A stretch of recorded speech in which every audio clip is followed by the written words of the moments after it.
You may recall that the first ever episode of Loki was called Glorious Purpose, and so is the last, coming full circle as the god of mischief finally evolves into the god of stories.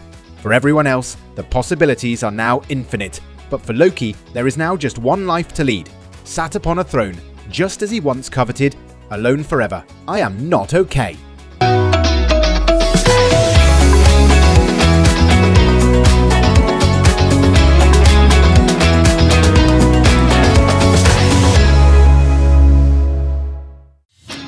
An ending that no one expected. For all the predictions we threw around about how this series would end, I doubt many saw all this coming, and it feels both refreshing and heartbreaking. The episode does, however, explore some of the other directions the story could have gone, giving Loki the opportunity to kill Sylvie or somehow succeed in fixing the loom. It also includes a rather expected reveal that He Who Remains has been playing 5D chess with Loki the entire season, but that reveal in itself leads to a really fascinating scene where Loki must choose to ascend. Not that he gets there easily, of course. It takes centuries for Loki to realise that the only way to save the multiverse is by facing his worst fears and accepting their burden forever. Along the way, he absorbs an incredible amount of knowledge from EB, hears an upsetting tale from Mobius's past, and has one final conversation with Sylvie, all of which helps him to understand the bigger picture. In the penultimate episode, Loki began to understand that the science of it all didn't matter, but he still tries to utilise science to fix the loom problem in the finale. It doesn't work, and he soon finds out why. The loom was only ever a failsafe and could never be re-engineered to weave infinite new branches. Instead, Loki must make the ultimate sacrifice and replace the loom as the heart of Yggdrasil, the sacred tree of Norse cosmology that connects the 9 realms. It's an emotional sequence and one of the most visually stunning CG pieces the MCU has ever attempted. Afterwards, we wonder what will happen next, because things are never really over in the MCU.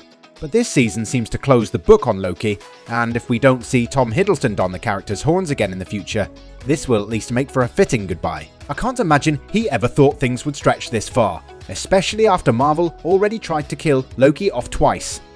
Regardless, I can't say enough good things about the show's final season, which has been a thrilling and often head-scratching ride. Major props must go to writer Eric Martin and directors Justin Benson and Aaron Moorhead, who have created a thoughtful and wonderful chapter for the character here.